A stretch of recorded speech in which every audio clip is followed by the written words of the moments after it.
On va reprendre, chers collègues, nos travaux. Attendez, je regarde juste si le micro fonctionne. Oui, c'est en cours. Parfait. On va donc poursuivre les travaux de cette commission d'enquête avec l'audition de l'Association nationale des directeurs d'action sociale et de santé, qui est représentée aujourd'hui par Monsieur Patrick Chenevaux, son président. Vous êtes directeur du pôle solidarité du département du Pas-de-Calais. Madame Ève Robert, représentante de l'ANDAS au CNPE, directrice générale adjointe du pôle solidarité du département de Seine-Saint-Denis, et Monsieur Axel Arcat, membre du conseil d'administration de l'ANDAS et directeur enfance et famille du département de l'Allier. Merci à tous les trois d'avoir répondu à notre invitation. Alors, dans une contribution que vous avez adoptée le 17 septembre dernier par votre conseil d'administration, vous indiquiez que dans la réponse à la crise de la protection de l'enfance, le débat public semble se concentrer sur des questions en réalité secondaires, celle du mécano institutionnel qui doit exercer la compétence et comment se coordonner, ainsi que celle des moyens dévolus à son institution centrale, l'aide sociale à l'enfance, et à des institutions périphériques, le secteur médico-social, la psychiatrie, la justice notamment. Sans occulter évidemment ces deux questions, celle à la fois de la gouvernance et celle des moyens, vous proposez d'ouvrir le débat sur la conception même de la politique publique de protection de l'enfance. Vous posez la question du périmètre de cette politique qui va bien au-delà de la lutte contre la maltraitance, de ses objectifs et de ses modalités d'intervention. Cette approche et les mesures fortes que vous proposez, évidemment, nous intéressent, nous, commission d'enquête à l'Assemblée nationale. Ce que je vous propose, c'est de vous laisser la parole pour une intervention liminaire d'environ maximum 20 minutes, vraiment maximum, si vous le voulez bien, pour ensuite avoir le temps de poursuivre, évidemment, avec les propos, les questions de Madame la rapporteure, mais aussi de nos collègues qui sont nombreux cet après-midi. Au préalable, j'ai deux éléments à vous communiquer. Le premier, c'est que cette audition, elle est évidemment retransmise en direct sur le site de l'Assemblée, aussi visible ultérieurement en replay. Et le deuxième élément, c'est qu'en vertu de l'article 6 de l'ordonnance de 58, qui est relative au fonctionnement de nos assemblées parlementaires, je dois préalablement vous demander de prêter serment, de dire la vérité, toute la vérité, rien que la vérité. Ce que je vous propose, c'est l'un à la suite de l'autre de lever la main droite et de dire « je le jure », s'il vous plaît. Je le jure. Je le jure. Je le jure. Merci beaucoup. Eh bien, je vous laisse la parole pour ce propos liminaire. Merci. Merci Madame la Présidente, Madame la rapporteure, Mesdames et Messieurs les députés. Donc l'ANDAS est une association professionnelle qui représente les directeurs généraux adjoints et les directeurs qui agissent dans les compétences sociales des départements. Donc l'enfance, l'insertion, l'action sociale de terrain, mais également les personnes âgées et les personnes handicapées. Nous sommes présents dans 80% des départements avec nos adhérents et on est représentatif, je le crois, de la diversité des champs d'intervention, mais aussi des typologies de territoire. Donc je suis accompagné aujourd'hui par Ève Robert, vous l'avez dit, et par Axel Arcat. Je suis moi-même en fonction dans le Pas-de-Calais, un département singulier en matière de protection de l'enfance. Depuis 4 décennies, donc, l'ANDAS porte le développement social et territorial et l'ambition du travail collectif pour accompagner les personnes. Au cœur de notre projet associatif, il y a la conviction que l'action sociale décentralisée reste plus que jamais pertinente pour produire de l'action publique de qualité en matière de solidarité. Et que l'action publique décentralisée n'est pas incompatible avec le respect des personnes, le respect des droits des personnes, où qu'ils soient sur le territoire, nous pourrons y revenir. Nous portons aussi dans notre projet associatif la question des convergences. Les politiques d'action sociale n'ont de sens que dans les liens qu'elles entretiennent entre elles, parce que la vie des personnes ne se découpe pas en réalité en dispositifs sectorielles. Donc les convergences entre les politiques d'action sociale, mais aussi les convergences entre les politiques d'action sociale et les autres politiques publiques. On pourra y revenir sur la question spécifique de la crise en protection de l'enfance. La troisième conviction de notre projet associatif, c'est la question des coopérations et de faire ensemble. Jamais vous nous verrez à l'ANDAS opposer les acteurs publics, les départements et les acteurs associatifs, ou encore les travailleurs sociaux avec les juges. On est convaincu que c'est qu'ensemble qu'on pourra résoudre les difficultés gigantesques que vous avez eu l'occasion de discuter dans votre commission. L'ANDAS est une association professionnelle, mais elle assume aussi d'intervenir dans le débat public pour porter des contributions, dont celle que vous avez évoquée. Et cette contribution, elle visait à amener du débat. Et je précise aussi qu'elle fait débat au sein de nos adhérents, mais on se disait qu'il fallait qu'on accepte de penser un peu différemment que les questions stricto sensu de mécano institutionnels et de moyens. Et ça ne veut pas dire, je le redis, qu'il n'y a pas des questions de moyens en protection de l'enfance. On a aussi publié une autre contribution intitulée récemment « Comment les solidarités peuvent-elles résister par gros temps ?» La crise inédite que nous traversons en matière de la situation issue des dernières élections législatives et la crise des finances publiques doivent, je crois, nous amener à penser différemment les solidarités dans les mois qui viennent pour rompre avec certains facteurs de désespérance, les annonces non financées, un dispositif qui chasse l'autre et surtout retrouver un cap, c'est-à-dire un projet social, une politique des familles. Une politique de l'enfance et de la famille, j'y reviendrai aussi. Avant d'entrer dans le fond du sujet, permettez-moi de poser 3 préalables. Déjà, en tant qu'association professionnelle, et ça sera peut-être frustrant pour vous, mais nous ne sommes pas en mesure d'évoquer la situation de tel ou tel département, tout simplement parce que nous ne les représentons pas, nous représentons nos adhérents. Nous n'avons aussi pas de capacité à produire des chiffres, nous n'avons pas de permanent et nos adhérents sont tous bénévoles et exercent ces fonctions en plus de leurs activités quotidiennes. Je voulais dire aussi qu'en tant que personne, et singulièrement en tant que personne qui agisse dans ce domaine d'intervention, engagée au quotidien dans un contexte extrêmement difficile, nous sommes en prise directe avec les conséquences des manquements qui sont l'objet de votre commission. Au cœur de nos préoccupations, il y a donc évidemment les enfants, et notamment ceux pour lesquels l'action publique, au sens large, n'est pas en mesure de répondre de manière satisfaisante à leurs besoins. Les familles qui n'ont pu avoir le soutien qui aurait été adapté, les professionnels engagés sur le terrain et qui sont parfois condamnés à faire l'impossible. Et je le dis aussi avec des petits miracles du quotidien que nous devons à ces professionnels, à ces travailleurs sociaux et médico-sociaux qui sont engagés dans les départements. Et nos adhérents, bien sûr, qui sont surengagés et parfois épuisés. Il y a peu de métiers qui connaissent une pression opérationnelle aussi forte que les nôtres. Enfin, et ce serait une erreur de ne pas le souligner, le contexte financier des départements est aujourd'hui dans une impasse totale.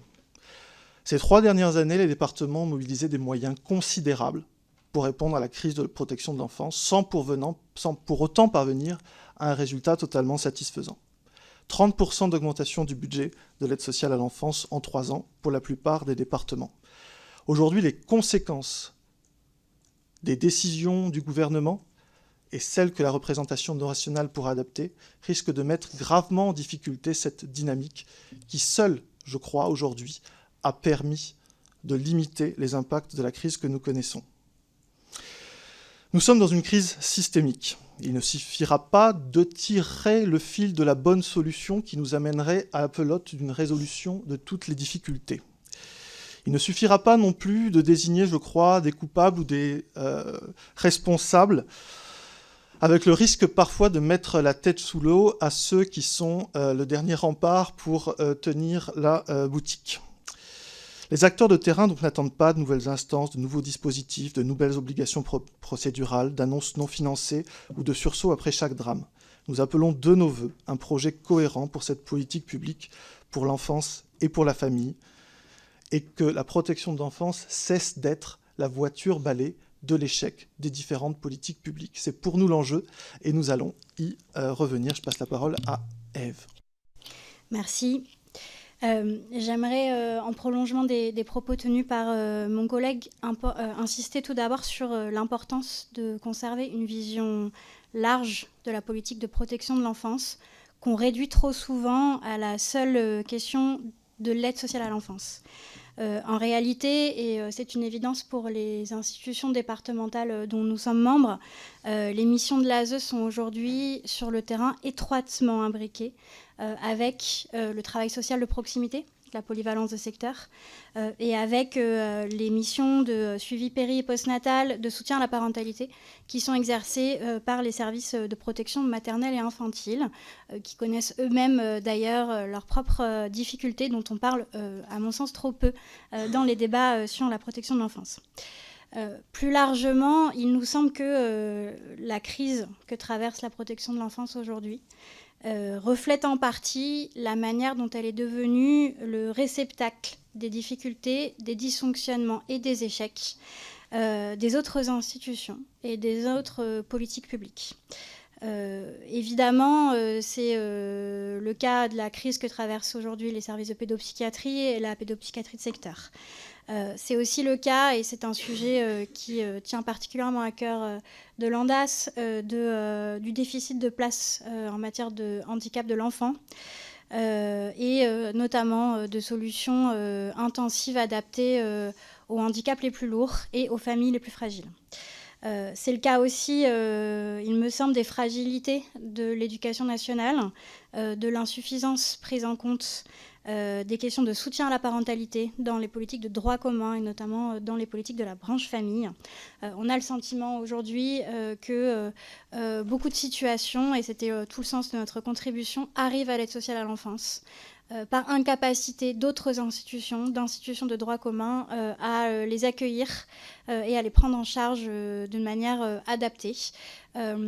Lorsque ces situations arrivent à l'aide sociale à l'enfance, c'est une difficulté pour l'ASE, mais c'est avant tout un échec pour ces institutions et un échec pour les familles concernées, parce que ce n'est jamais anodin de se retrouver devant un juge des enfants qui va décider qu'on n'est pas ou plus en mesure de s'occuper seul de ses enfants. Dans ce contexte, il nous semble évident que la crise de la protection de l'enfance ne saura pas se résoudre sans une intervention large, une intervention intersectorielle, interministérielle, et qui permette de rompre avec la tendance qu'on observe, qui est une tendance à des prises en charge toujours plus tardives, toujours plus coûteuses et toujours plus intensives. Là où il nous semble au contraire urgent de réinvestir l'amont, de réinvestir les prises en charge de droit commun et de travailler en profondeur la question des ressources des familles et des ressources dans l'environnement des familles. Dans ce contexte, il nous semble par ailleurs important de veiller à maintenir un débat public apaisé et qui garde à l'esprit le contexte dans lequel se déroule les missions de protection de l'enfance. Et qui se garde d'une vision trop étriquée ou restrictive. Je pense à la tendance qu'on peut avoir à réduire la protection de l'enfance dans le débat médiatique, notamment à ces dysfonctionnements, ou à des faits divers. Ils existent, ils sont graves. On ne doit pas fermer les yeux sur ces dysfonctionnements. Pour autant, ils sont loin de réduire, comme ça a été dit par mon collègue, ils sont loin de résumer la prise en charge de l'aide sociale à l'enfance aujourd'hui. On a aussi de nombreux parcours réussis, on a aussi des professionnels extrêmement engagés, on a aussi des choses qui progressent et qui s'améliorent depuis 20 ans ou depuis 30 ans dans le champ de la protection de l'enfance. Et puis, il me semble aussi important d'éviter de résumer la question de la protection de l'enfance à la question du contrôle.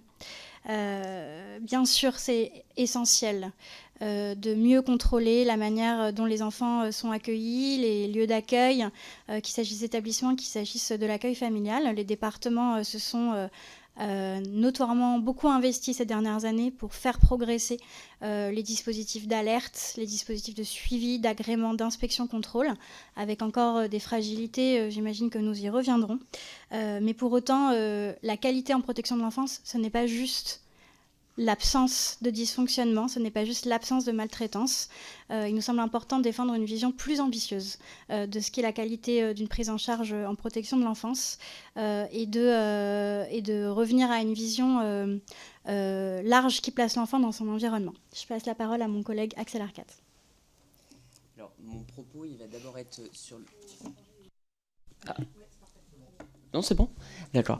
Mon propos porte sur l'attractivité des métiers, parce que c'est aussi un enjeu et c'est aussi un sujet important, et de lier en fait ce sujet de l'attractivité avec la question aussi du sens et de la reconnaissance de l'engagement particulier des professionnels quels qu'ils soient, assistants familiaux, éducateurs, mais aussi sur des postes d'encadrement, médecins de PMI aussi, c'est un sujet, et de reconnaître en fait l'essence même de cet engagement et la réalité.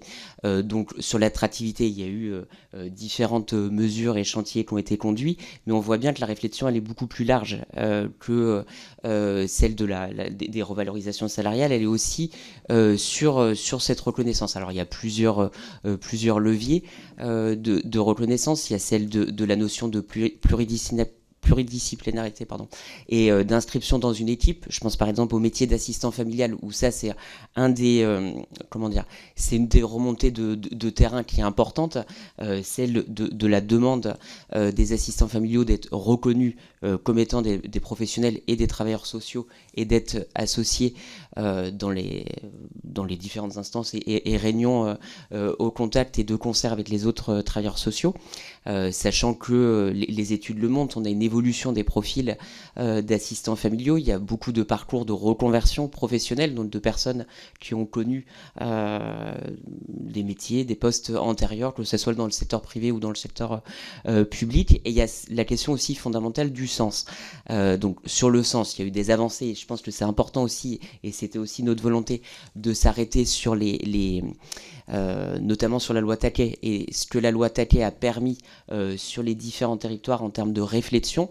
Il y a eu une avancée importante autour des tiers dignes de confiance. Alors que c'est pas ça n'a pas été créé, le statut n'a pas été créé par la loi Taquet.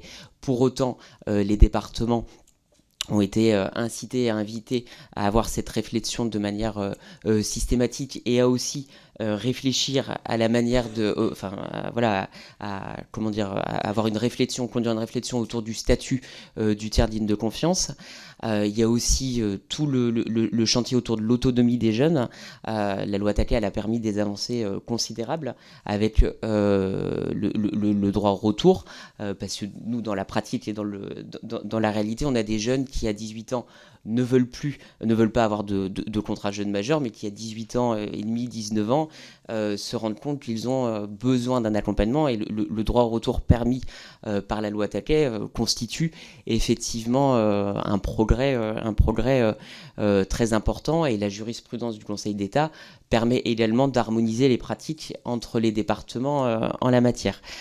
Par contre, sur cette question du sens, et ça c'est important et ça a été dit tant par Patrick Genevaux que par Ève Robert, il est aussi fondamental de se rendre compte que ça engage d'autres institutions. Il y a la question, il y a le rôle de l'éducation nationale, il y a le rôle de la CAF, notamment sur le versement des prestations familiales, par exemple au tiers digne de confiance, où il peut y avoir, ça peut être un sujet selon les territoires.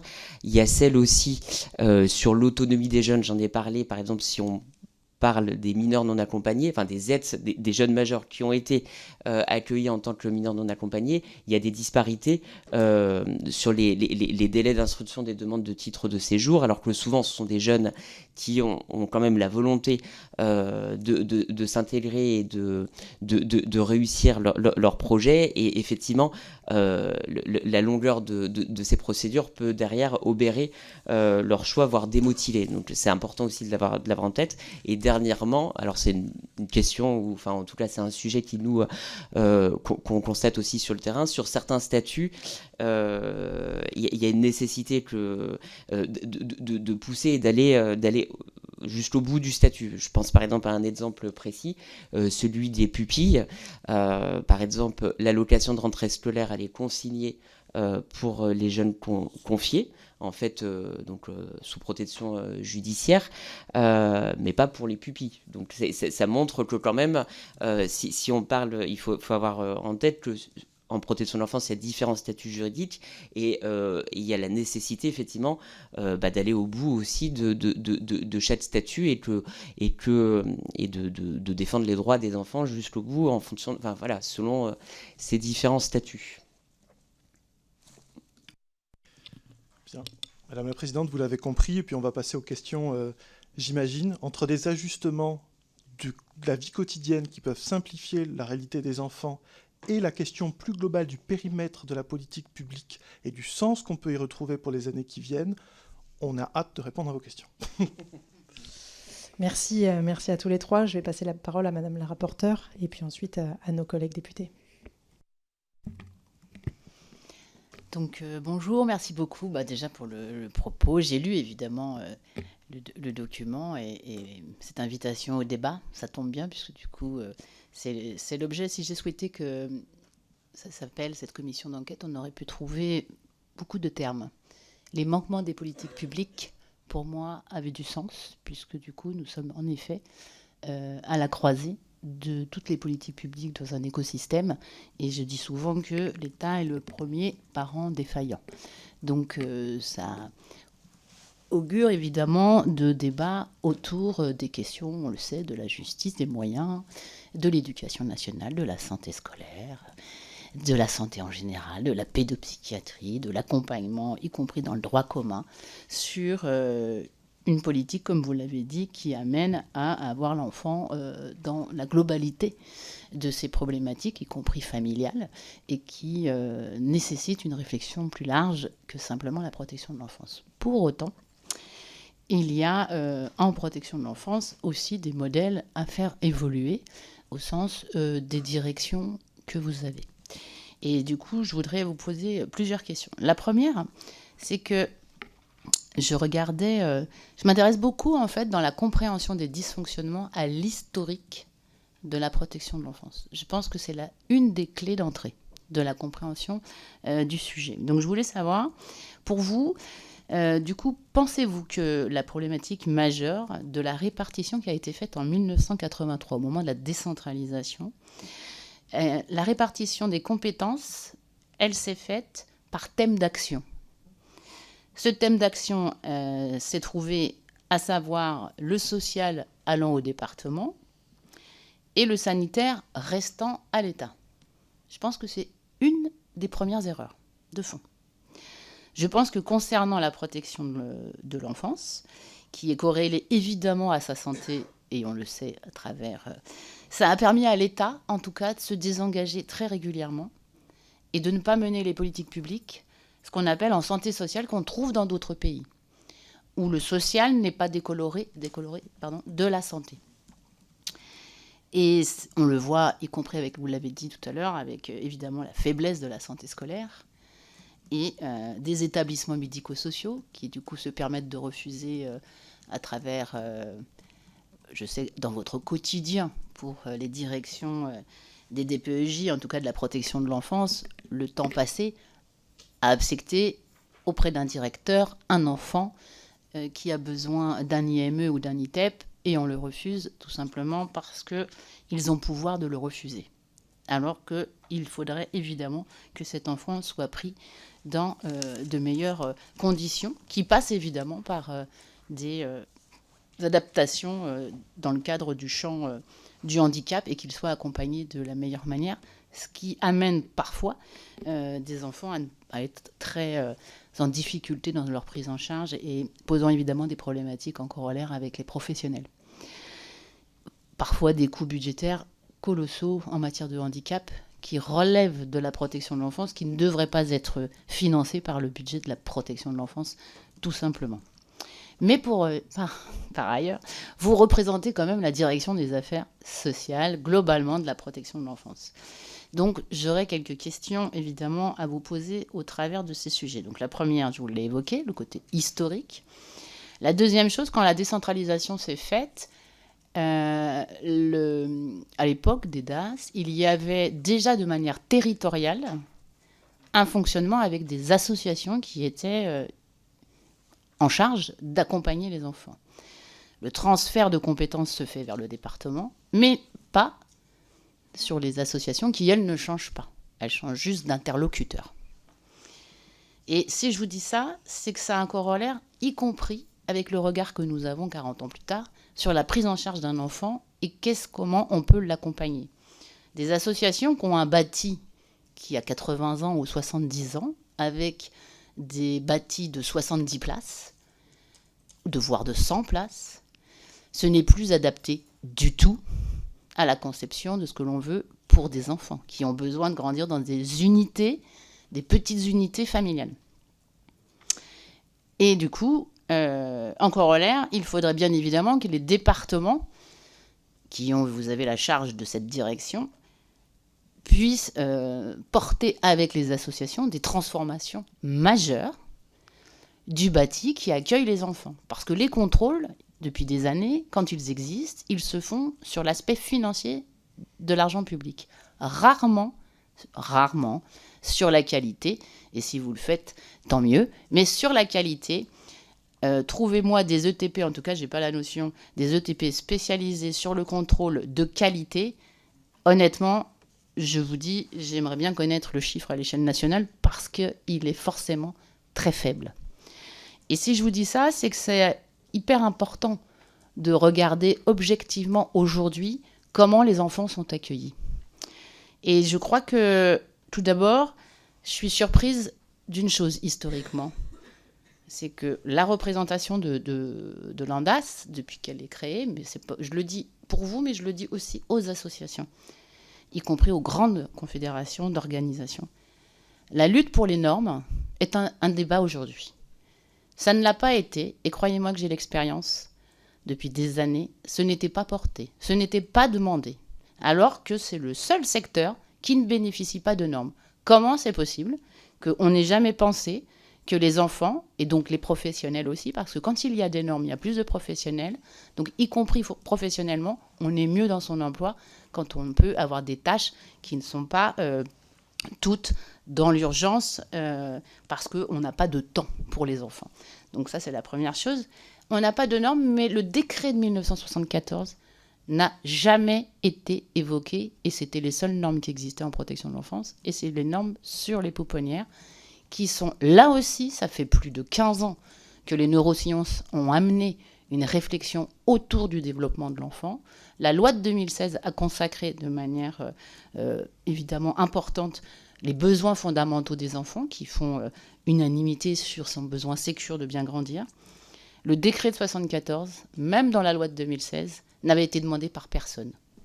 Donc à un moment donné, en fait, j'aimerais savoir comment en fait, ces pratiques ont pu rester sous une forme qui n'était pas portée de manière nationale pour l'amener à un changement. Ensuite, cette crise des pouponnières, en fait, elle est très intéressante parce qu'aujourd'hui, avec le sureffectif, puisque du coup, là aussi, on n'a pas de statistiques, comment ça se fait que les départements n'ont pas capacité à faire des statistiques, des projections, et donc des évaluations pour pouvoir savoir qu'on a besoin de tant de places. En fait, il y a tout un travail autour du recueil de l'information. En politique, et vous le savez, j'ai été vice-présidente pendant plusieurs années, longtemps. En fait, on a besoin, quand on est avec la question des collèges, puisque vous êtes dans des départements, vous le savez, le président du département est capable de porter une politique publique en sachant qu'il doit construire 3 collèges parce que la DAZN et l'ensemble des services de l'État lui ont dit que dans 3-4 ans, il n'a pas assez suffisamment de classes pour accueillir les enfants. En protection de l'enfance, vous êtes en sureffectif parce que les enfants arrivent et vous n'avez aucune visibilité de la politique publique. En tout cas, très rarement. Et surtout quand il y a une montée en puissance comme ça des petits de l'après-Covid, qui est montée extrêmement forte, eh bien, on est dans des situations où je trouve que nous sommes vraiment pas bons sur la capacité à engager, y compris quand on est en sureffectif, être en capacité d'avoir des moyens, des innovations, et je sais qu'elles existent à certains endroits.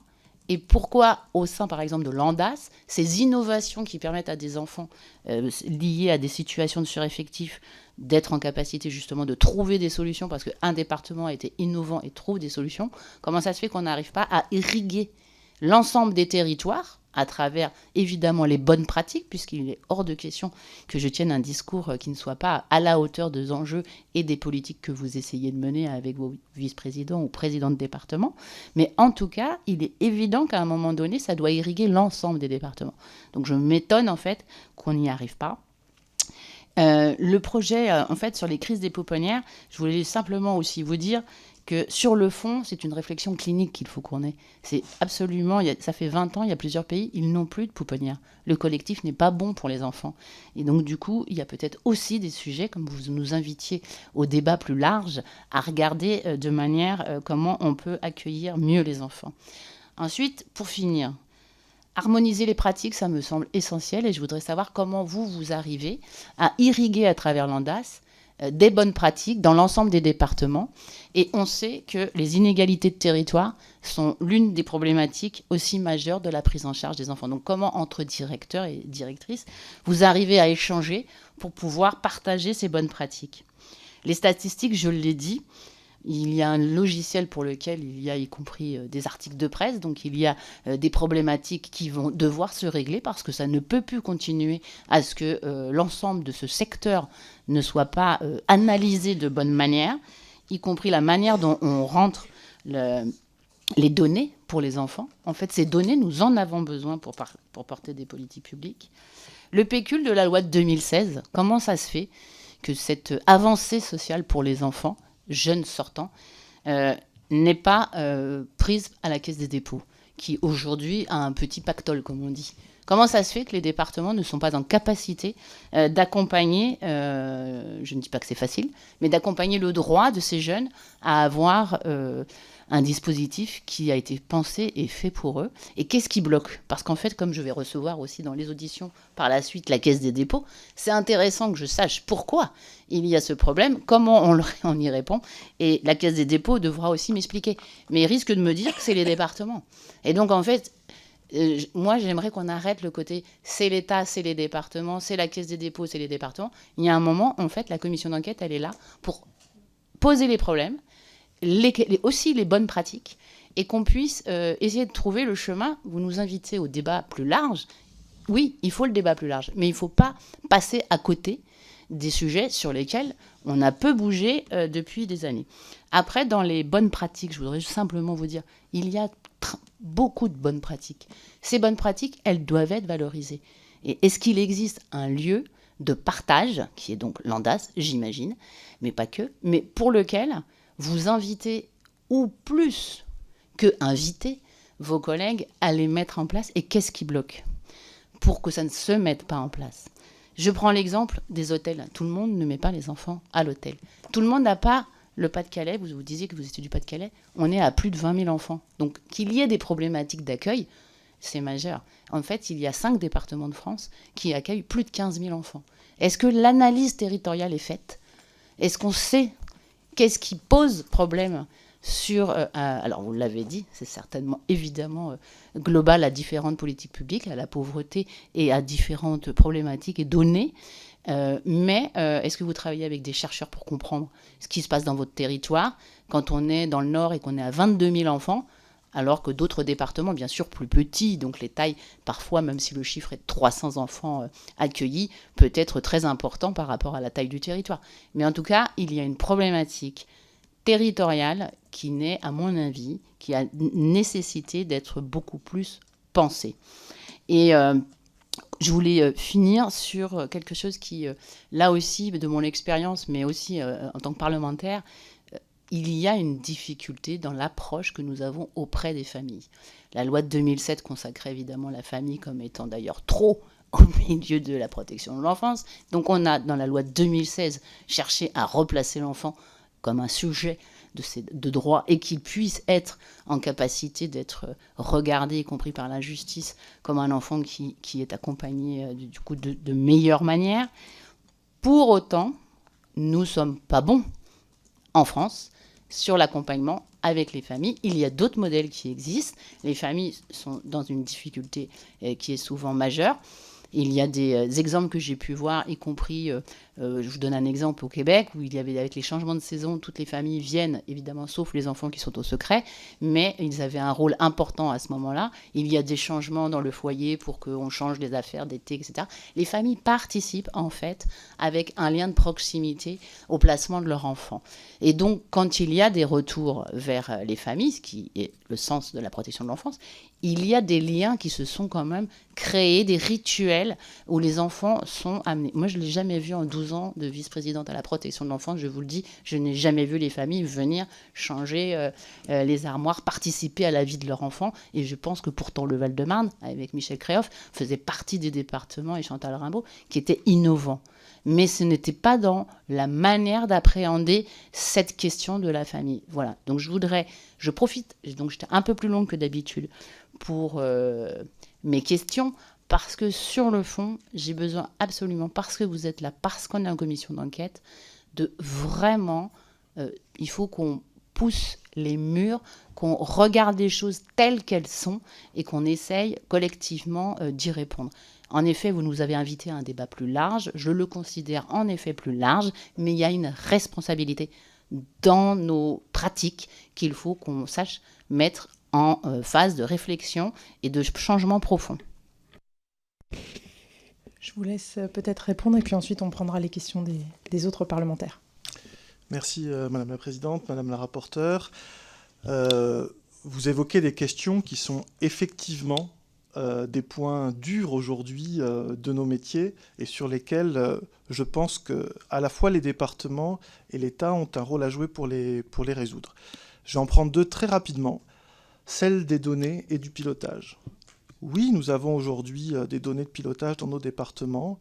Non, nous ne sommes pas en capacité de bien les consolider au niveau national, faute de référentiel et de ce qu'on appelle l'urbanisation des systèmes d'information, c'est-à-dire la capacité à rendre interopérables nos différents outils. Et là, je pense que nous avons besoin de l'État pour concevoir un référentiel et un cadre d'urbanisation des systèmes d'information, non seulement pour piloter, mais pour disposer aussi et enfin d'outils de qualité qui rendent du temps d'accompagnement aux professionnels et leur permettent d'utiliser l'outil informatique comme un levier. Donc c'est clairement un axe de progrès. Deuxième point, c'est la recherche et le partage de bonnes pratiques. On attend beaucoup du GIP France Enfance Protégée pour ça.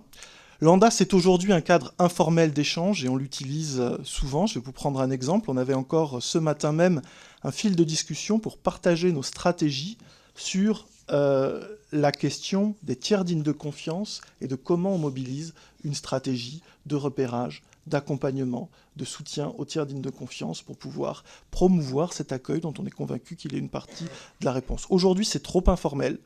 Nous n'avons pas ce que les Britanniques appellent les what works, par exemple, qu'est-ce qui marche.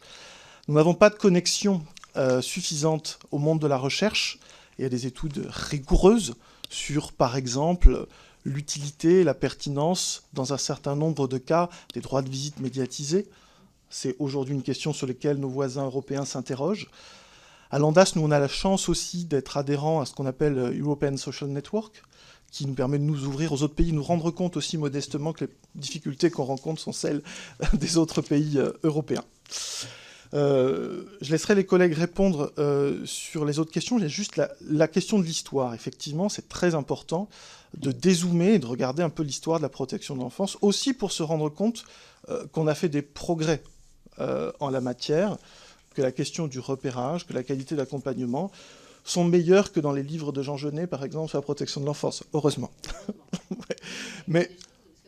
Mais on a aussi fait des choix qui, à un moment donné, se traduisent par des cultures professionnelles qui ne sont plus suffisamment connectées. Vous évoquez le choix, effectivement, de ne pas décentraliser l'enfance en situation de handicap et la question de la santé, ce qui va un peu à l'encontre d'une vision de la santé au sens de l'OMS et un peu d'approche globale de la vie de l'enfance, qui arrive au quotidien, par exemple, à des discussions absurdes pour savoir si un internat d'institut médico-éducatif est thérapeutique ou pas thérapeutique. Donc dans un cas, c'est le département qui doit payer, et on se dispute autour de cette question qui n'est finalement que l'organisation de la vie du mineur. Nous, notre position, c'est qu'on fait avec cette réalité institutionnelle et qu'aujourd'hui, il y aurait plus de coûts à bouleverser les équilibres institutionnels et qu'on a aussi la chance d'avoir un social connecté. C'est-à-dire que la protection de l'enfance est connectée aujourd'hui à l'action sociale de terrain et à la protection maternelle infantile. Je ne conçois pas différemment. En revanche, nous avons un travail de coopération, mais beaucoup plus étroite, à faire avec les agences régionales de santé. Je trouve que les 50 000 solutions peuvent être un bon support pour travailler ça. Je pense qu'il y a encore des progrès à faire. Donc comment on les mobilise autour d'une approche commune des besoins des enfants à double vulnérabilité. Et peut-être encore plus important, comment on s'accorde mieux sur l'accès aux soins des enfants confiés à l'aide sociale à l'enfance, notamment à l'accès aux soins en santé mentale, pour qu'on se voit ensemble des projets de soins qui tiennent compte de l'approche sociale que nous pouvons avoir et de ce que fait le département, et qui embarquent nos collègues de la pédopsychiatrie, à condition qu'ils soient là, puisque parfois ils ne sont pas là. Mais en tout cas, il y a clairement deux mondes à rapprocher, et c'est des coopérations de terrain. Là où je voulais insister, c'est qu'il ne faut pas croire que, en tout cas, les instances institutionnelles sont utiles. On y participe bien volontiers, nos élus y participent, c'est l'occasion pour eux de partager des messages. Mais les connexions de terrain entre professionnels, elles, sont, je crois, encore plus utiles. Alors, l'un peut entraîner l'autre. C'est-à-dire que si on discute au niveau institutionnel, peut-être qu'on est plus à même de coopérer sur le terrain. Voilà, je passe la parole à Ève, notamment sur la question bâtimentaire, contrôle, inspection. Peut-être juste quelques éléments, effectivement, en complément sur la question de l'adaptation de l'offre.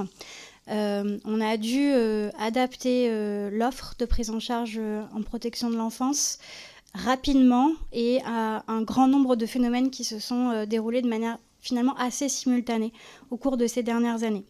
Il y a évidemment, vous l'avez mentionné Madame la rapporteure, l'augmentation continue du nombre de mesures de placement qui met sous tension le capacitaire de la protection de l'enfance.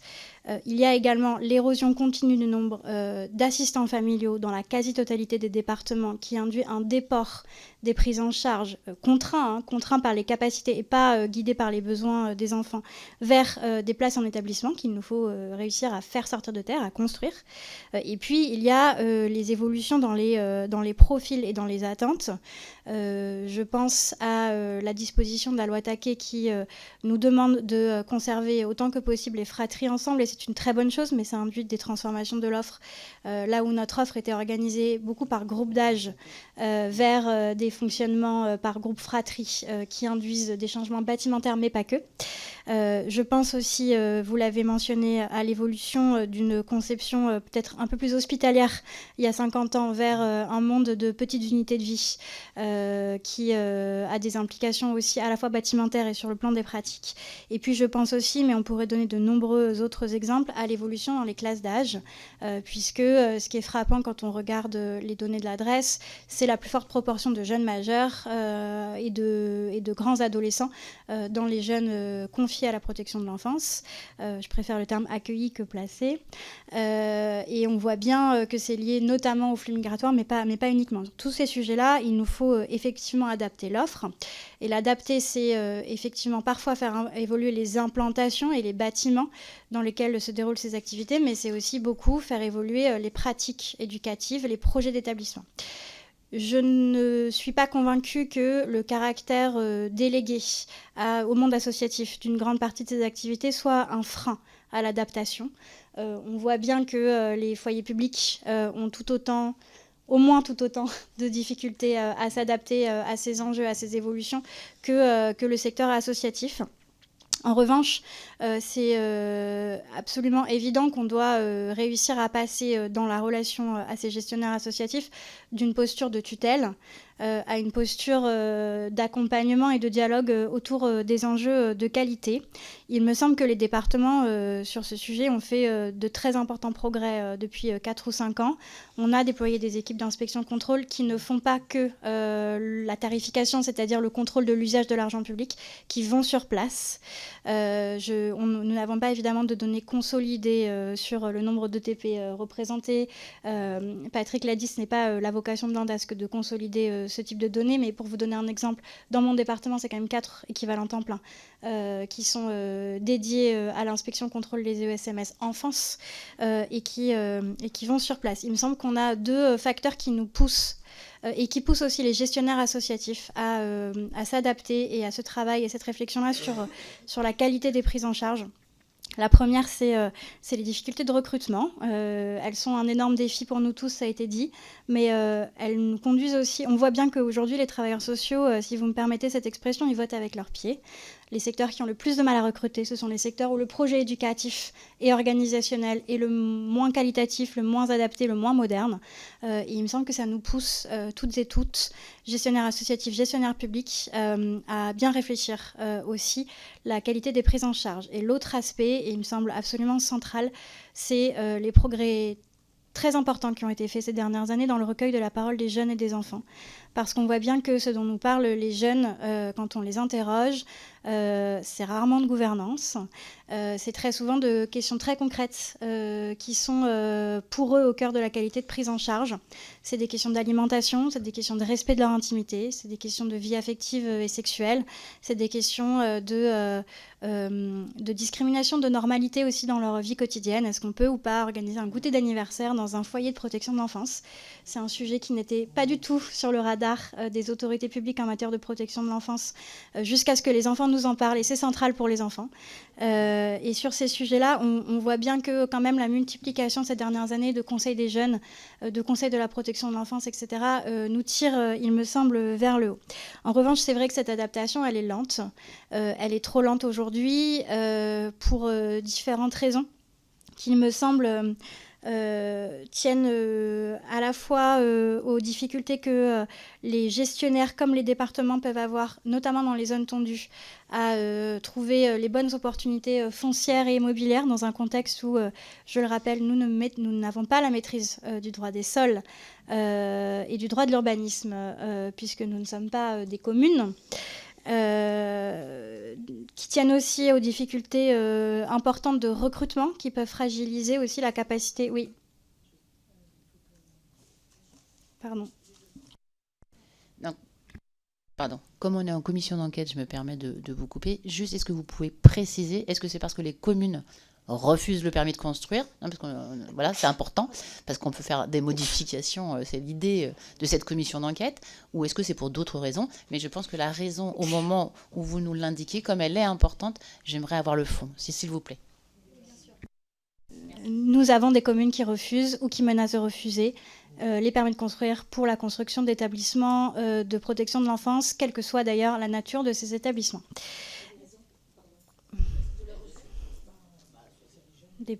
Des publics qui sont encore trop souvent vécus comme indésirables, étant potentiellement source de nuisances pour les riverains. Par ailleurs, une surcharge pour les écoles aussi de la commune, hein, qui est un vrai sujet parfois lorsque les établissements ont une taille importante. Voilà, tout ce genre de motifs. Effectivement. Donc on a des difficultés foncières, immobilières, des difficultés de recrutement, et puis ça a été mentionné, même si les départements ont fait des efforts importants ces dernières années sur le plan financier, on a aussi une capacité des départements à investir dans ces évolutions aux côtés de leurs gestionnaires associatifs, qui n'est pas et qui ne sera pas dans les années à venir malheureusement illimitée. Et peut-être juste une dernière remarque sur la question de la connaissance des besoins. Les départements disposent de données aujourd'hui assez précises. Ce n'est pas exhaustif, on a des trous noirs, des trous dans la raquette, mais des données assez précises sur leur système de protection de l'enfance localement. Effectivement, il y a un enjeu autour de leur consolidation. Il me semble qu'il y a aussi un enjeu autour de la question que vous évoquiez, Madame la rapporteure, de la projection. C'est-à-dire qu'aujourd'hui, on mesure les besoins de protection de l'enfance sur la base du passé, sur la base de ce qu'on connaît des années qui viennent de s'écouler, du type de signalement, du type de décisions qui ont été prises par les juges ou de mesures administratives qui ont été mises en place au cours des années qui viennent de s'écouler. On peut donc prédire les besoins en prolongeant les courbes, ce qui ne nous dit rien des ruptures dans les dynamiques. Or, des ruptures dans les dynamiques, il y en a eu de très nombreuses ces dernières années. Les flux migratoires qui se sont accrus puis interrompus, puis de nouveau qui ont redémarré à l'issue de la fin de la crise sanitaire.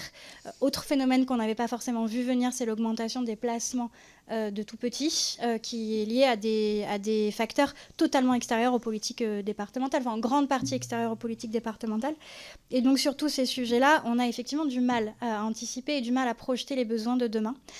Et il me semble que ça plaide bien sûr pour davantage de recherche, davantage de dialogue avec le monde des sciences sociales, notamment sur la question des divergences de taux de placement entre départements, qui restent effectivement aujourd'hui assez mal expliquées, avec assez peu de travaux conduits sur le sujet. Mais ça plaide aussi et surtout, il me semble, pour avoir un système qui soit le moins rigide possible, pour nous permettre de nous adapter à ce qui arrivera demain, qu'on a par définition du mal à prévoir. Avant de passer au pécule, enfin de répondre sur la question du pécule et de l'ARS, je voulais juste effectivement, dans le prolongement de ce qui a été dit sur la participation des jeunes, c'est très important et notamment sur les standards de prise en charge et d'accueil.